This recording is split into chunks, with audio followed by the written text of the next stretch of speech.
Podcast Mascolab, el espacio donde compartimos experiencias con los mejores especialistas en medicina y laboratorio veterinario. Bienvenidos a nuestro podcast. Hoy tenemos una invitada muy especial, de mucho cariño. Creo que la contacté a usted por Facebook cuando llegamos a México hace ya 3 años. Y la verdad es que ha sido muy fructífera estos contactos que hicimos con su respetada clínica, la clínica SUSEC en Monterrey.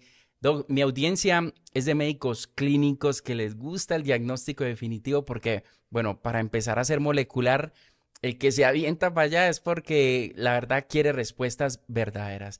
De verdad que para nosotros es un placer tenerla por aquí, la doctora Priscila, médico veterinaria. La doctora es especialista en medicina, en cirugía de pequeñas especies, tiene sus diplomados en parasitología y yo creo que, Doc, en México usted es la líder. Bueno, en parasitología, es lo que he visto yo en sus presentaciones y demás, ¿no? En parasitología, en microscopía y demás. Doc, el micrófono es suyo. Muchísimas gracias, Dani. La verdad también bien contenta de estar compartiendo ahorita en línea y que la verdad todo esto ha sido como una bola de nieve que no se puede parar. Pero créeme que hay más médicos veterinarios aquí en México representando lo que es la parte de parasitología clínica veterinaria y muchas otras cosas. En mi caso, me gusta mucho utilizar el microscopio, Dani, en la clínica diaria.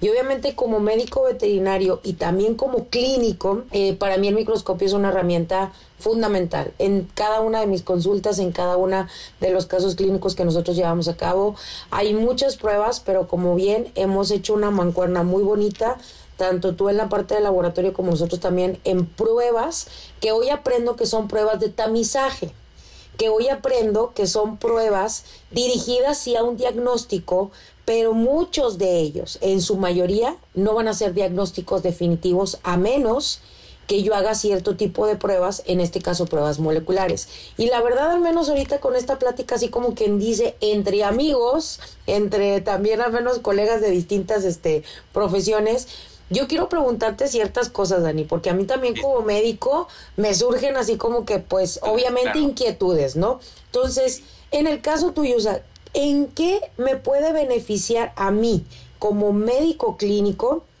la PCR?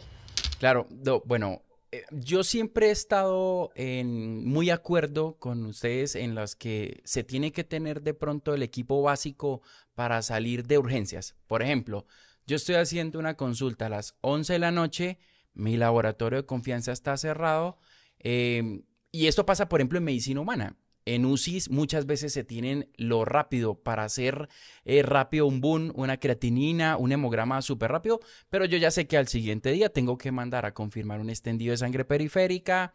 Lo que yo vi lo confirmo el día de mañana. Entonces, yo soy muy partícipe de eso, de que las clínicas 24 horas, las clínicas que manejan urgencias, me parece que es súper importante tener ese equipamiento. Un microscopio me parece que también es súper importante tenerlo, pero para hacer el tamizaje. Desde mi punto de vista, Doc, por ejemplo, yo tuve laboratorio de pruebas normales, yo veía que, por ejemplo, el doctor veía ya un Demodex en el microscopio, me mandaba la muestra a mí, ya no habían Demodex, y él decía, pero es que es muy extraño, ¿qué pasó? ¿Cierto? Varias razones, ¿cierto? Pues el Demodex se mueve, tiene patas, ¿cierto? Se pudo haber ido, ¿cierto? En el transporte de la muestra. Eso es normal que suceda, ¿cierto? Que yo creo que si nosotros tenemos un microscopio muy en clínica, desde mi punto de vista, y esto ya es un punto de vista técnico, es que mi recomendación es que no esté cerca al paciente. ¿Por qué? Porque se va a buscar con intención. ¿Me entiende? Me explico. Por ejemplo, si yo agarro el teléfono de mi esposa buscando cosillas, yo estoy, yo estoy buscando con una intención. Un emoji, yo ya voy a hacer es la pataleta del siglo. ¿Me explico? Entonces, por eso es mejor no tener el microscopio frente al paciente porque va a haber el problema de la parcialidad. Y es lo que yo ahí no estoy de acuerdo y no debería ser así. Debería estar atrás. ¿Quién es el paciente X? ¿Por qué? Porque bajo el microscopio nosotros tenemos que ser lo más imparcial posible. Ahora, yo tengo mi tamizaje, ¿cierto? Hice mi lectura, ejemplo, vi un micoplasma en lámina, ¿cierto? Yo tengo mi sospecha clínica, ¿cierto? Tengo la prueba porque estoy viendo bajo el microscopio unas estructuras compatibles. Yo la envío a PCR y yo tengo que ser abierto, esperar tanto positivos como negativos. ¿Por qué? Porque la microscopía no confirma una prueba molecular. Y eso, pues, es el objetivo de este podcast, ¿no? Entender muy bien para qué es un PCR y yo qué espero de él, ¿cierto? En clínica, yo espero que se alinee un 10% con mi diagnóstico diferencial, doc. ¿Por qué? Muchas veces cuando yo doy las charlas en molecular, la gente lo que dice es, ahora sí, aquí vamos a tener muchos positivos y esto es la panacea. No es así. En biología molecular, las pruebas, la mayoría son negativas. Y es que, claro, es que es de diagnóstico definitivo. Les voy a poner más o menos como un ejemplo para que ustedes de pronto se pongan en contexto. Cuando usted tiene su diferencial, es así de grande, ¿cierto? El diferencial. O sea, es decir, el momento de la consulta.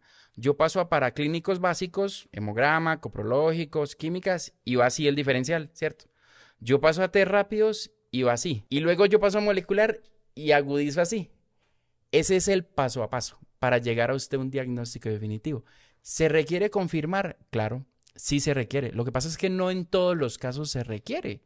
En algunos casos se requiere confirmar con una prueba molecular. Entonces, a mí me beneficia en clínica es realmente, pues, si voy a trabajar o no con un diagnóstico definitivo. Si voy a emplear un fármaco que va a ser directo a un target. Y ese, yo creo que es el punto, doc, en el que yo creo que vale la pena utilizar una molecular es porque yo voy a trabajar con un diagnóstico en mano. No un diagnóstico hecho por tamizaje, sino un diagnóstico definitivo. Y ahí marca muchísimo la diferencia en clínica con respecto a los colegas que de pronto, y pasa, ¿no? Yo creo que veterinario en lo que dice, no, yo voy a trabajar sin exámenes. ¿Me explico? Esa es la diferencia. Hay las situaciones, o sea, en la clínica diaria realmente, Dani, tenemos clientes digamos así, de todo tipo. Y tienes toda la razón, o sea, nosotros como médicos veterinarios somos desde la parte de recepción de lo que viene siendo del paciente, estar con la parte de historia clínica. Aquí en México, por ejemplo, todavía nosotros así como que técnicos veterinarios, no, tenemos la carrera de médicos veterinarios o tecnistas en México. Entonces es realizar nosotros en la historia clínica, la anamnesis, ver cómo viene el paciente, hacia dónde va. Y obviamente siempre es súper importante cuando nosotros recibimos esa información el motivo real de la consulta, porque muchas veces el cliente dice, es que lo veo triste, no quiere comer, anda decaído, como que creo que tiene temperatura, cosas así. Hacemos obviamente, toda la parte digamos, de la historia clínica y el chequeo de los signos, de las frecuencias y todo. Y obviamente tenemos al menos a la mano esas herramientas, porque también tenemos pruebas rápidas en la clínica. Y esas pruebas rápidas, yo muchas de las cosas que me encuentro es que la mayoría de nosotros a veces ni siquiera hacemos la prueba rápida de manera correcta. Que si la técnica dice 3 gotitas de esto con 3 gotitas de lo otro, homogenizas y luego dice ahí, espera tantos minutos para la lectura de la prueba, no le pongas más de tantas gotas al pocillo, por así decirlo. Y luego otra cosa que también te enfrentas es, ¿qué es lo que te está leyendo esa prueba?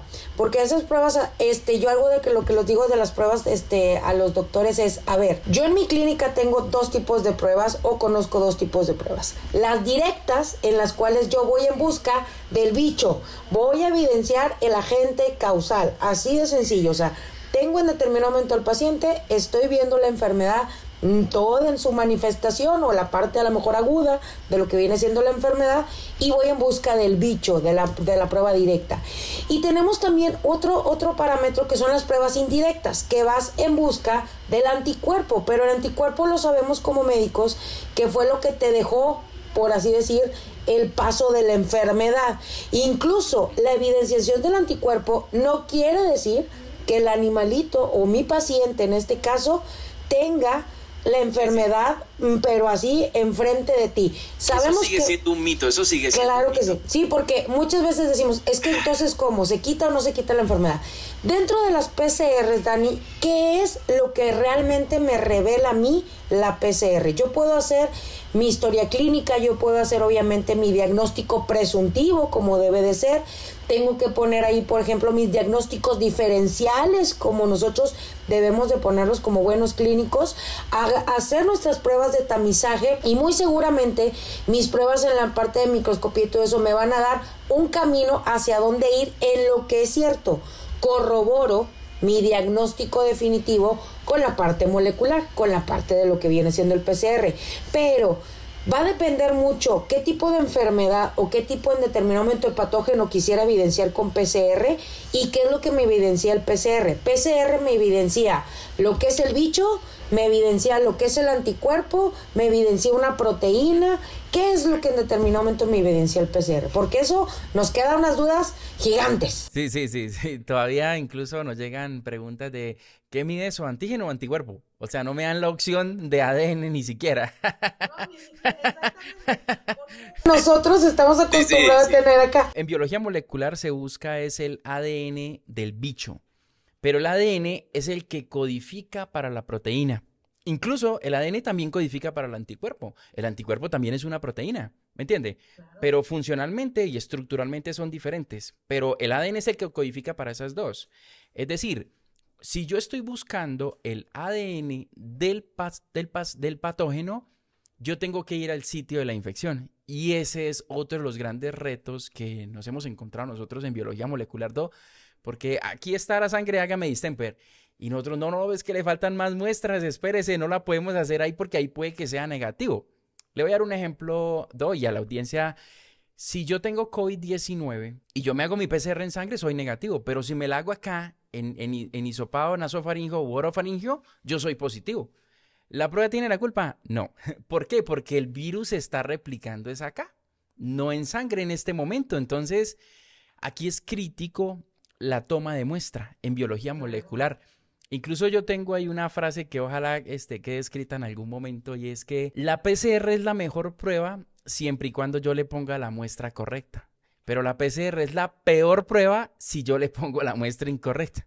Y aquí soy mal vendedor, ¿no? Porque pues en teoría uno procesa la muestra que es y puede echar procedimientos para atrás por decir usted tomó la muestra que no era. Ah, no, ya se fue el paciente o el paciente ya murió, se perdió. Pero sí, Doc, es importantísimo el tipo de muestra. Incluso nosotros podemos hacer una PCR de una lámina y ya coloreada como tal. Nosotros la podemos hacer de parafina, de tejido, de donde sea podemos hacer una PCR, de un hueso, de un diente. ¿Me explico? Pero nosotros o ustedes como clínicos tienen que estar muy abiertos a interpretar ese resultado. ¿Dónde la hice y dónde tiene el paciente mis signos? ¿Por qué? Me explico, por ejemplo, en el caso de distemper, Doc. Si nosotros hacemos la prueba en sangre y es una fase nerviosa, mi muestra ideal es el LSR. ¿Me explico? Yo la hice en sangre, me dio negativo. El paciente puede que tenga distemper o no. No sé hasta que no la haga en LSR. Está precisamente ya en ese momento el virus. Exactamente. Y esto, de este podcast sí me gustaría que esto quedara muy claro, porque sí es importante tener esa mente abierta, ¿no? Además que es muy importante saber el lugar, porque existen fármacos que son de uso tópico, fármacos que cruzan barrera hematoencefálica, fármacos que llegan muy bien a áreas localizadas y que eso se tiene que tener en cuenta, al momento de yo hacer el diagnóstico, porque si yo identifiqué en este tejido, pues es mucho más fácil buscar un antibiótico o un antiparasitario que me llegue allá a este sitio. Esa es la ventaja de usted hacer pruebas por muestras diferentes que envíe. ¿Me explico? Entonces, por ejemplo, en los casos de leptospira, Doc, nosotros tenemos para dividir la fase de leptospiremia de leptospiruria. Entonces, nosotros le hacemos la extracción por aparte en sangre y aparte en orina. La PCR, aparte en sangre y aparte en orina. ¿En qué me beneficia esto? Sobre todo ustedes como veterinarios. Es que yo en fase de leptospiremia, es decir, si la PCR me da positiva en sangre, el tratamiento es mucho más sencillo y el pronóstico es mucho mejor que cuando ya está en orina la leptospira. Si está en orina es porque ya está en túbulos. Doc, un fármaco que llegue a túbulos es muy difícil. Corríjame usted, por favor, porque yo no sé de fármacos. Es la ventaja de yo saber dónde la estoy haciendo la prueba. Y eso me parece muy, muy importante, Doc, que sí se entienda a dónde la estoy haciendo y yo qué espero de esa prueba. Cabe mencionar que aquí nosotros como clínicos, como médicos veterinarios, tenemos que todavía seguir leyendo, seguir investigando más de las enfermedades, cómo entran al sistema, en qué momento cursan, cómo se están en determinado momento replicando, reproduciendo o bien diseminando en todo ese sistema para, como tú bien dices, la PCR pues obviamente va a ser una de las herramientas que vamos a tener nosotros y que muchos de nosotros, fíjate que como médicos también tenemos ese, digamos, medio dogma de decir, es que la PCR es costosísima, o sea, es que es un método inalcanzable. Era lo único que poníamos nosotros en los exámenes de medicina veterinaria, de decir, ¿cuáles son los diagnósticos? No, pues PCR y cosas por el estilo, y lo escribías, pero llevarlo a la realidad.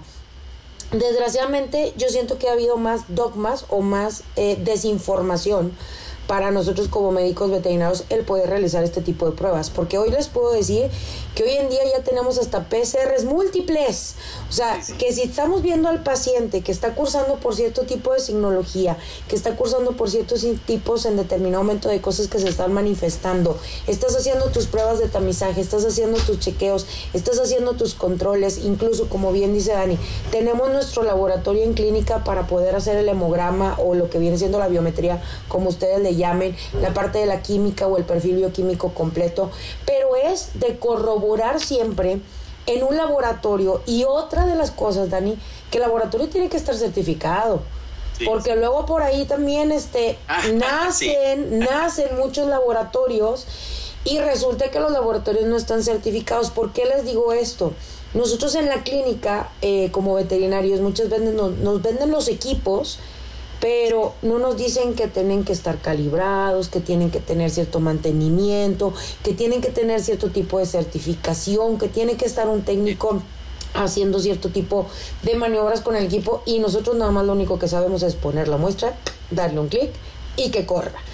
Y que todo esto después vemos decir, oye, pero es que yo tenía el paciente con este tipo de problema y en teoría era para que la biometría o el hemograma hubiera salido así, y no me está saliendo así. ¿Qué está pasando? ¿En qué momento el equipo me está diciendo que necesita todo este tipo de cosas? Y como bien dice Dani, hay que corroborarlo. O sea, el hecho de hacer una mancuerna, por ejemplo, en este caso con Dani, en el caso del laboratorio, es poder nosotros tener un mejor diagnóstico. Pero ahora bien, ¿y en qué momento yo debo de tomar esa muestra para poderla mandar a hacer PCR? Voy a responderle primero la otra preguntita, Doc, o el comentario que hizo que el laboratorio tiene que estar registrado. Claro, Doc, es que, a ver, si yo estoy haciendo mal, yo busco a alguien que lo haga bien, ¿cierto? Claro. Y ese alguien que lo haga bien tiene que demostrarlo. Y aquí es donde, Doc, nos enfrentamos a muchos problemas, sobre todo en mi caso, que hay laboratorios en los que todo es positivo, todo es yardia, todo es, y yo digo, venga, ¿a usted quién lo vigila?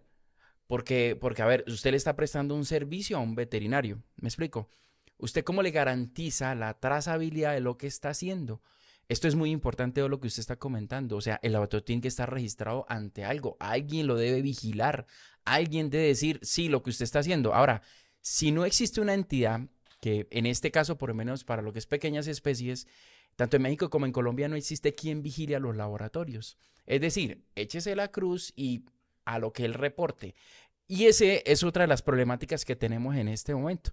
Basado nosotros en eso, nosotros nos certificamos ahorita ante ICA, que es el organismo de acreditación, o sea, de registro en Colombia. Nosotros lo tenemos porque lo que usted comentaba, lo mismo, venga, el equipo que usted tiene lo tengo yo. Las manos que usted tiene la tengo yo. Pero entonces, ¿usted cómo me demuestra que ese hemograma que usted está haciendo, lo está haciendo bien? Ya le mando los certificados de validación de método, ya le mando la incertidumbre expandida, la incertidumbre acumulada, ya le mando el límite de detección, límite de cuantificación. Y ya cuando usted le llegue esa información, entonces usted pasa a ser el evaluador de ese laboratorio. Que es donde yo digo, el clínico tiene que tener criterio. Y decir, venga, ¿dónde las voy a mandar y qué les voy a exigir? Doc, es que, por ejemplo, hoy nos pidió un cliente las gráficas de cuantificación. Yo le dije, es que ya mismo se las envío. No, ya mismo, porque, claro, es que así deberían ser todos. Así, porque, ¿por qué? Porque los laboratorios de pequeñas especies no tenemos quien los vigile. Y esto hace que usted de manera intencional pueda colocar cositas para que el veterinario mande más muestras. Eso es una enfermedad. Esto es una enfermedad bastante complicada. Incluso se han creado muchos diagnósticos en la cabeza de ustedes basados en lo que el microscopista quiere reportar. Y eso no está bien, ¿sí? Eso no está bien. Ahora bien, la otra pregunta, que cuando yo enviaría una PCR, Doc, le soy muy sincero, una PCR se tiene que enviar en esos casos complejos, en los casos en los que el paciente llega con ictericia, paciente febril, pacientes en los que rastrear anticuerpos en un paciente, esos no tiene sentido. Yo paso un diagnóstico directo porque el paciente viene en un estado crítico. Ahora, un paciente que viene con ligera trombocitopenia, le dio fiebre, yo le hice mi hemograma, ¿cierto? Hice extendido. Yo opino que es un paciente que no se le debería hacer una PCR. Yo. Otra vez soy el mal vendedor. No debería, pues ¿para qué? O sea, es algo tan sencillo. Por ejemplo, usted tiene gripa, a usted no le hacen un PCR para COVID-19, si tiene gripa. En este momento, usted se va a su centro hospital y tómese eso y ya si su tos persiste, está muy mal, pasamos a la prueba molecular. Entonces, hay que tener esto con pinzas porque sí, los precios son bajos, sí, en ese momento los precios son bajos, pero tampoco a todo paciente hay que mandarle una prueba molecular y ese es mi punto de vista y yo creo que debo ser imparcial también, tanto para el negocio como con ustedes, tengo que ser imparcial. ¿Cuándo yo enviaría un PCR para distemper, por ejemplo? Tengo mi test rápido, ¿cierto? Negativo, yo tengo mi sospecha clínica y lo envío, ¿cierto? El paciente es neurológico, listo, en una primera instancia no lo voy a mandar el LSR, pero si me dio negativo el PCR en las muestras que mandé, yo tomo el LSR y lo repito en LSR solito. Ahí yo enviaría un PCR para distemper. Por ejemplo, el paciente fue vacunado y nosotros le hicimos el test rápido y dio positivo. No sé si sea vacuna o no sé si esa enfermedad. Confirmo con una prueba molecular. Cada enfermedad tiene su ruta, ¿cierto? Y es muy importante que el clínico la conozca porque, por ejemplo, en leucemia viral felina, estamos hablando de una enfermedad crónica, eso se tiene que confirmar, Doc. D positivo, D negativo, es una enfermedad crónica, se tiene que confirmar. Me explico, sobre todo, por ejemplo, en los casos de inmunodeficiencia, porque ahí se está detectando anticuerpos. Ahí se tiene que confirmar con una prueba molecular. Perfecto. Y, por ejemplo, en el caso de nosotros que hacemos varias técnicas de tamizaje en la clínica, ¿cómo se puede hacer la comparativa? De decir, lo que yo estoy viendo bajo el microscopio contra lo que es el PCR. Y yo aquí al menos te diría, no creo que sea en contra, sino de decir versus, o sea, decir... ¿Cómo se puede hacer esa alianza? Lo que yo estoy viendo bajo el microscopio y que, por ejemplo, te va a dar algo bien sencillo. Hacemos un extendido sanguíneo, yo veo cierto tipo de cuerpos de inclusión dentro del eritrocito, que son normalmente ameboides, y digo, a ver, yo vuelto a ver mi historia clínica y es ahí donde hacemos la discrepancia. Cuando yo volteo a ver la historia clínica y ya fui totalmente imparcial. Porque estoy buscando lo que estoy viendo acá y claro, lo voy a buscar acá. ¿Y qué crees? Claro que lo voy a encontrar. O sea, claro que lo voy a encontrar. O sea, y es lo que te digo, no le busques a la señora. Porque dice, así dicen acá en mi país, el que busca encuentra. Entonces, sí. Es eso, esa es la relación que realmente tenemos. Pero yo creo que sí suma, Dani, el hecho de decir, ok, yo hago mis pruebas de tamizaje, voy encaminado, estoy sospechando, ¿y qué si hacemos nosotros en un reporte? Porque si hacemos un reporte, y en ese reporte se encontraron cuerpos de inclusión que pueden ser sugeribles a prueba confirmatoria PCR, o sea, eso es lo que nosotros colocamos en un reporte, o sea, no puedo decir es esta enfermedad porque no estoy haciendo una prueba molecular, pero sí puedo describir qué es lo que yo estoy observando a las técnicas que hacemos, y esto es bien importante, doctores, porque necesitan ir a capacitaciones, en verdad, y necesitan estar de la mano con químicos, necesitan estar a la mano con biólogos, necesitan estar a la mano con patólogos, porque hacer las técnicas, aunque me digan que es una tinción panóptica rápida, aunque me digan que es una tinción sencilla o cosa por el estilo, si no la hacemos bien, si no haces una prueba correcta de tamizaje, desgraciadamente vas a ver muchas estructuras que ni siquiera son estructuras para lo que viene siendo la parte de la enfermedad. Y como bien dice nuestro querido Dani, o sea, el hacer una prueba de PCR es una prueba confirmatoria a lo que es el diagnóstico. ¿Por qué? Porque existen muchas pruebas que también, ahí yo te diría, lo que bajamos y un ejemplo es esos cuerpos de inclusión que te estoy diciendo en el eritrocito, y cuando yo vuelto a ver a mi paciente digo, es babesia, es distemper, es micoplasma, es o sea, y ya estoy haciendo una lista, y digo, pero realmente, ¿qué estás observando? En ese momento, considero yo como clínica ya tomaste la muestra, etiqueta bien esa muestra, porque también somos bien indisciplinados, pero súper indisciplinados. O sea, ni siquiera a veces le pones el nombre de la mascota ahí, ni el horario en que tomaste la muestra, y de perdido deberíamos de tener al menos una etiqueta universal en la cual poder etiquetar esas muestras, porque créanme que es de suma importancia. Yo les puedo decir que si siguen a mi queridísimo Dani Chinchilla, Dani tiene hasta videos de cómo enviar hasta la muestra para que no haya fallas, así como que casi creo de que agarras el tubito, le pones la tapita, lo sellas bien, lo pones en una bolsita y va así, pero literal, o sea, no hay falla. Y esto también se trata de hacer, no de una manera en que dices, bueno, ¿qué piensas, Dani? ¿Que no lo puedo hacer? No es eso. Es el hecho de que nosotros como clínicos también tenemos que tener una disciplina de cómo tomar la muestra, de cómo etiquetar esa muestra, de cómo procesar esa muestra si hago pruebas de tamizaje en mi veterinaria, y cómo enviar esa muestra.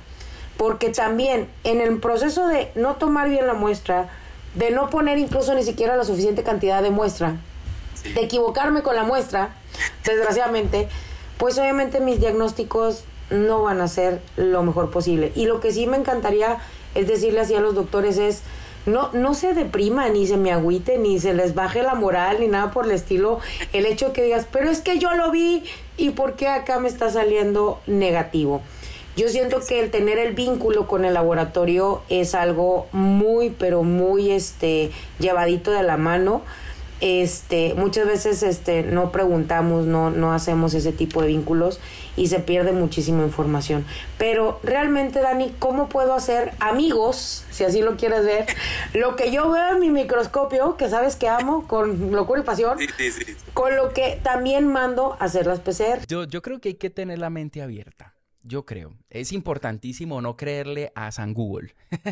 No todo lo que hay ahí es oro, y no todo lo que hay ahí es real. Yo en Google puedo subir lo que yo quiera y colocar el nombre que yo quiera, y eso lo va a ver usted en su computadora o en su teléfono. No hay que tener esa ceguedad de no, es que lo vi en el microscopio, lo busqué en Google y claro, coincide con mi clínica. Tampoco hay que creer todo lo que se lee. ¿Por qué? Porque es que, Doc, hay libros que se publican que no se curan. Es decir, no se verifican.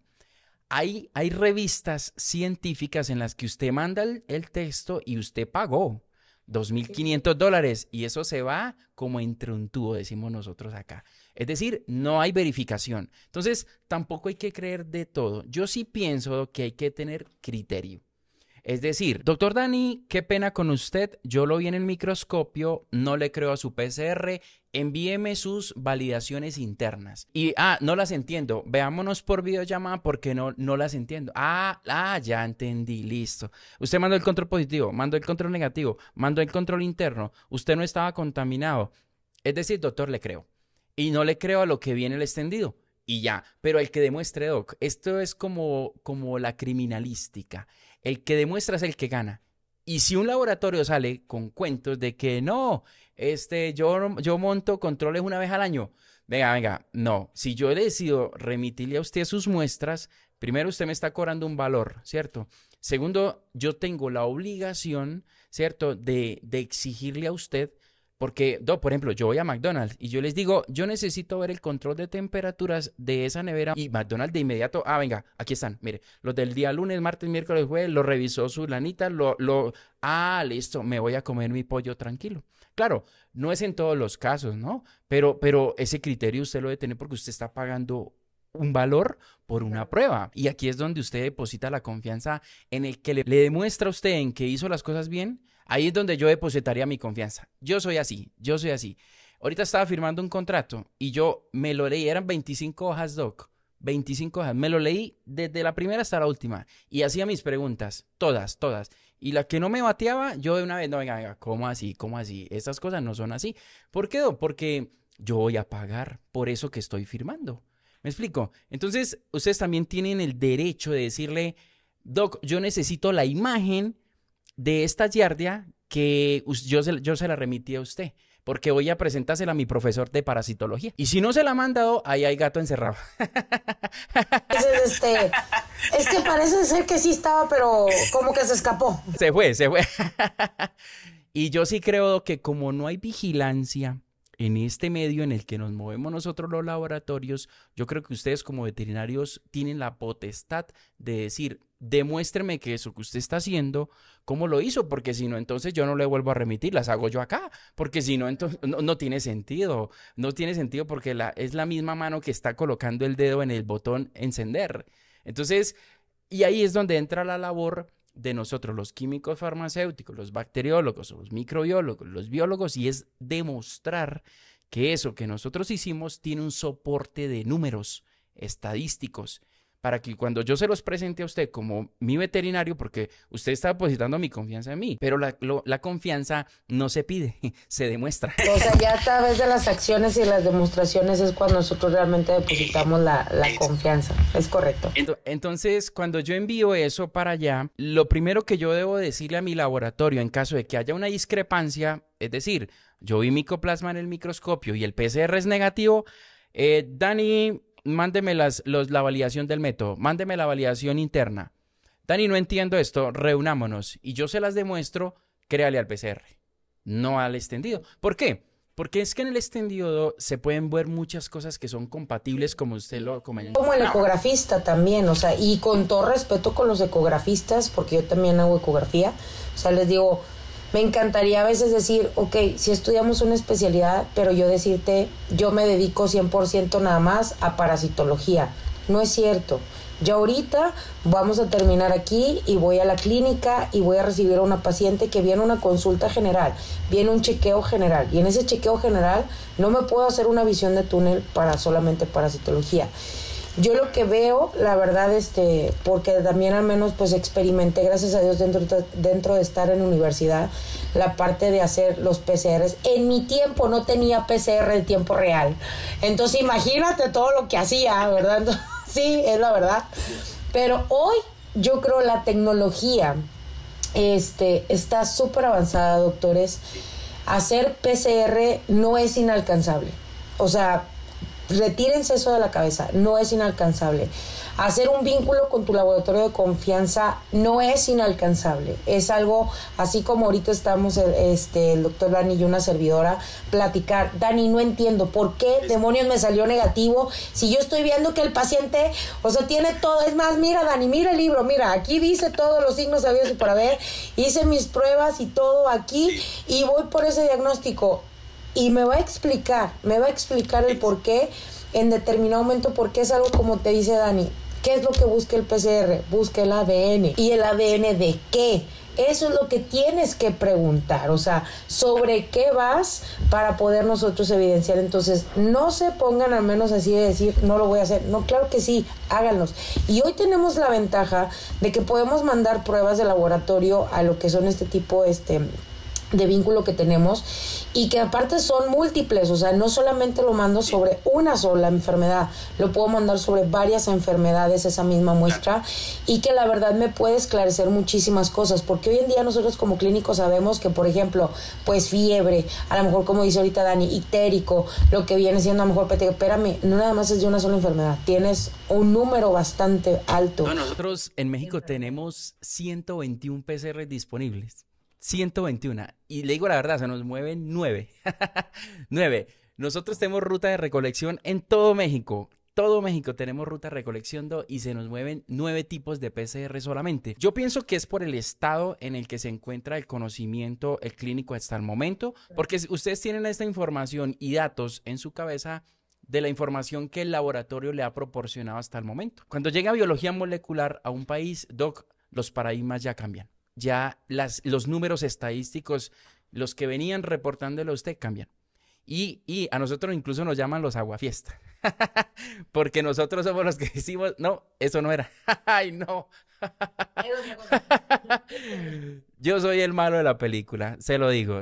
Pero bueno. Nada, no pasa nada, pero nos esclareces muchas de las cosas que sí nos pasan en clínica y que sumado a ello, pues vamos revisando día con día. Sí, es importante tener ahí como la mente abierta, ¿no? Y todos estos espacios es para que lo aprovechen, porque a muchos les da pena, ¿no? Ahora vamos a hacer una gira, ¿no? El 13 de mayo vamos para Vallarta, Guadalajara, Monterrey, Ciudad de México, y sí, la invitación es que alcen la mano. Es una mesa redonda, es abierto, regáñenme, me puede regañar y preguntar todo lo que quieran de laboratorio, que yo estoy dispuesto a aceptarlo y a responderles en la manera en que pueda. Igual la doctora Priscila, que tiene una experiencia, doc, ya cuántos años en este ministerio. Pues ya tengo rato, ya cumpliendo 20 años en lo que es medicina veterinaria, ya tengo un ratito.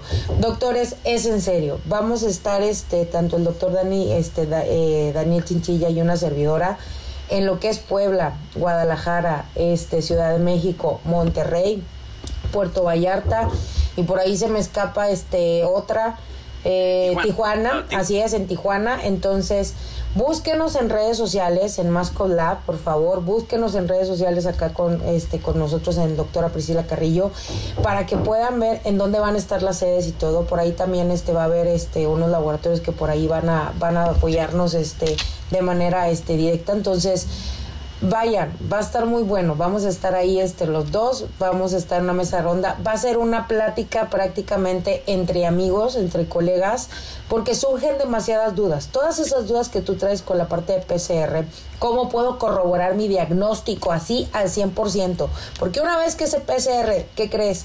Es un positivo, tienes un mundo todavía más allá, cuando ya te salió el positivo. Entonces se hace fiesta. Y tienes que hacer un montón de cosas. Entonces, los esperamos. La gira comienza el 13 de mayo. Por ahí vamos a estar publicando los flyers. Vamos a estar publicando ahí en las redes sociales, en los reels y todos.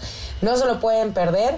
Y la verdad, pues estamos 100% abiertos a todo esto. Mi querido Dani, fue un placer estar aquí contigo, hermoso. No, igualmente, de verdad que para mi audiencia y para su audiencia esto es muy grato, porque se hacen preguntas, ¿no? Eso que a veces me da pena yo alzar la mano en un congreso y decir, pero... Y este es el ejercicio, ¿no? De esta gira que vamos a hacer. Los esperamos, nos sigan en nuestras redes sociales. El mío, bueno, el de la empresa es @mascolab, @mascolabmx. Tiene también su cuenta de Instagram, su cuenta cómo es para que la siga nuestra audiencia. Priscila.carrillovet. Así es, estamos en Instagram y en Facebook me vas a encontrar como Priscila Carrillo. Entonces, búsquenos, ahí vamos a andar y vamos a estar próximamente con ustedes. Muchas gracias, Doc. Cuídense mucho. Feliz tarde. Besos. Saludos a todos. Gracias. Recuerda, este podcast lo puedes encontrar en nuestra red HDX ubicada en mascolab.com o también en el módulo de resultados. Nos vemos en el próximo episodio.